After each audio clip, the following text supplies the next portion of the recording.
It was an old barbecue that I'd had there, sitting there in my junk pile in the garden, and if you don't have a junk pile, welcome to mine. And I decided I was finally going to do something about it. This barbecue was screaming to be a planter.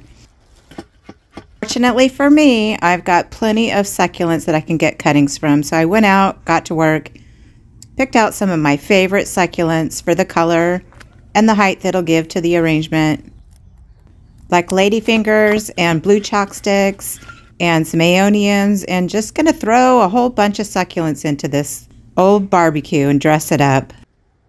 Because if there's one thing about succulents, it's that they're really easy to start. You just take cuttings and plug them in.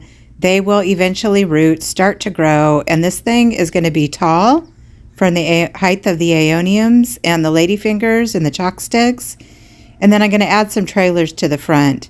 So I've got something spilling over, and visually it's going to be really beautiful when it grows into its own.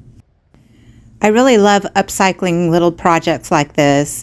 It really just fills that, that little bug that I have to be creative. And it's a fun project. It doesn't take very long, and you can dress up an old barbecue this way very easily and make it really something beautiful in your yard. But there were more cuttings that I needed to get, so I went out and got more cuttings and added even more color to it by adding some Christmas cheer little sedums and just some different sedum crawling plants that's going to add some bulk to it. And here it is all finished up, and it's going to grow and grow, and it's going to fill out, and it's going to be beautiful and a beautiful addition to the garden. Hey, thanks for watching, and give us a thumbs up, like, share, and all that good stuff. And we'll see you around in a video coming up soon. Thank you.